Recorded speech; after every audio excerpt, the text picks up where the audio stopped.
అందరికీ నమస్కారం. Welcome to our channel purely house wife వంటలు.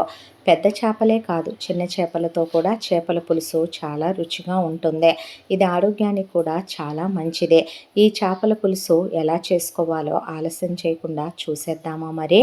ముందుగా ఒక మిక్సీ బౌల్ తీసుకుని అందులో పెద్ద ఉల్లిపాయని ఒకటి పెద్ద పెద్ద ముక్కలుగానే కట్ చేసుకొని మిక్సీలో యాడ్ చేసుకొని, చిన్న ముక్క జాపత్రి అలాగే చిన్న ముక్క జాజికాయ వేసుకుని, 2 యాలకులు కూడా వేసుకుని, కొంచెం వాటర్ యాడ్ చేసుకుని దీన్ని మెత్తగా ఫైన్ పేస్ట్ లాగా ఇలా పట్టుకొని పక్కన పెట్టుకోవాలి. కూర నీచు వాసన రాకుండా జాపత్రి వేయటం వల్ల చాలా మంచి ఫ్లేవర్ వస్తుంది. ఓ పెద్ద టొమాటో తీసుకుని ముక్కలు కట్ చేసుకొని మిక్సీలో ప్యూరీ చేసుకుని ఇలా పక్కన పెట్టుకోవాలి. ఇప్పుడు ఒక నిమ్మకాయంత సైజు చింతపండు తీసుకుని దాన్ని ముందే నానబెట్టి నేను ఇలా రసం తీసి ఉంచాను. ఆ రసం ఒక 1/2 లీటర్ వరకు ఉంటుంది. ఈ చింతపండు జ్యూస్ పక్కన పెట్టుకోవాలి. చిన్న చేపలు 1.5 కేజీ తీసుకుంటే తల తోక పొట్టలు శుభ్రం చేశాక అవి కేజీకి వచ్చాయి. ఈ చేపల్ని శుభ్రంగా కడిగి పక్కన పెట్టుకోవాలి. ఇప్పుడు ఒక కడాయి తీసుకుని అందులో చేపల పులుసుకి నూనె ఎక్కువే పట్టుద్దండి. 100 గ్రాముల నూనె యాడ్ చేసుకుని, నూనె కాగిన తర్వాత మనం ముందే రెడీ చేసి పెట్టుకున్న ఆనియన్ పేస్ట్ వేసి వేయించుకోవాలి. స్టవ్ మీడియం ఫ్లేమ్ మీద పెట్టుకోండి.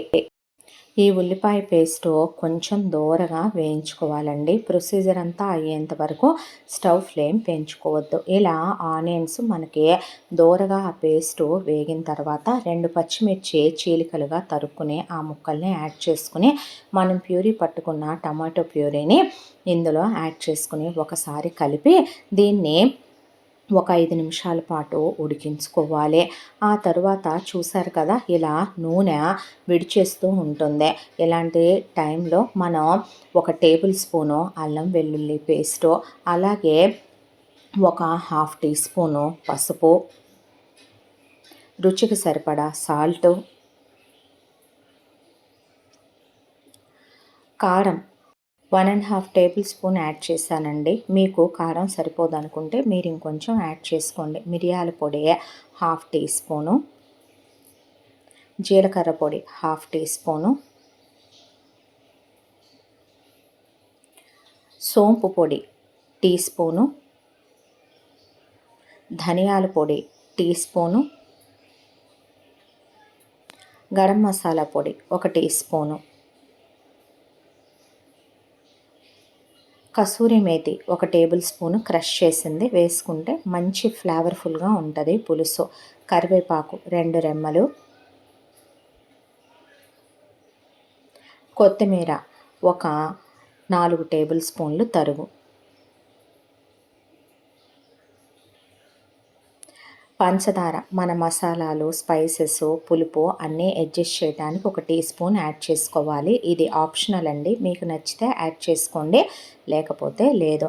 ఇప్పుడు ఈ మసాలాలన్నీ మీడియం ఫ్లేమ్ మీద పెట్టి మనం నూనె పైకి తేలేంత వరకు వేయించుకోవాలి. మా ఇంట్లో చేపల పులుసు చాలా రకాలుగా పెడతారు, అందులో ఇది ఒక రకం. మిగతాయి కూడా మీకు నేను తర్వాత ఒక్కొక్కటిగా వీడియోలు చేసి నేను అప్లోడ్ చేస్తాను. మనం ముందుగా పసుపు ఉప్పు నిమ్మరసం వేసి శుభ్రంగా కడుక్కున్న చేపల్ని ఇప్పుడు మనం ఈ మసాలాలో వేసి ఒక్కసారి మెల్లగా కలుపుతూ ఇలా మసాలా అంతా చేప ముక్కలకి పట్టే విధంగా మనం వాటిని మగ్గించుకోవాలి. మూత పెట్టి ఒక 5 నిమిషాల పాటు మనం కదిలించకుండా ఉంటే ఆ మసాలా ఉప్పు కారం పసుపు అంతా కూడా చేప ముక్కలకి పడుతుంది. ఇప్పుడు మనం మూత తీసేసుకుని స్టవ్ మీడియం ఫ్లేమ్ మీదే ఉంచుకోండి, అది మర్చిపోవద్దు. ఇప్పుడు మనం ముందుగా రెడీ చేసి ఉంచుకున్న చింతపండు పులుసుని ఈ ముక్కల్లో యాడ్ చేసుకుందాం. అందరూ అనుకుంటారు పెద్ద చేపలే రుచిగా ఉంటాయేమో అని. చిన్న చేపలు హెల్త్కి చాలా మంచిదండి. ముఖ్యంగా డెలివరీ అయిన లేడీసు, ప్రెగ్నెంట్తో ఉన్న లేడీసు ఫిషే హెల్త్కి మంచిది. ఒమేగా 3 ఫ్యాటీ యాసిడ్స్ ఎక్కువగా ఉంటాయి. తప్పకుండా ఈ పులుసుని ట్రై చేయండి. నార్మల్గా కాకుండా కొంచెం వెరైటీగా ఉంటుంది. ఒక 2 పచ్చిమిర్చి చీలికలుగా తరుక్కుని వాటిని పులుసు పైన యాడ్ చేసుకుని, సన్నగా తరిగిన కొత్తిమీర యాడ్ చేసుకుని పులుసుని ఇప్పుడు మనం మీడియం ఫ్లేమ్లో పెట్టి ఒక 10 నిమిషాల పాటు మరిగించుకోవాలి. మన పులుసు ఇలా మనం మధ్యలో ఒకసారి మూత తీసుకుని 10 నిమిషాలు అయ్యాక మనం ఒకసారి కలుపుకోవాలి. పులుసు మరీ పల్చగా ఉంటే బాగోదండి, కొంచెం చిక్కగా ఉంటేనే మనం అన్నంలో కలుపుకునేటప్పుడు బాగుంటుంది.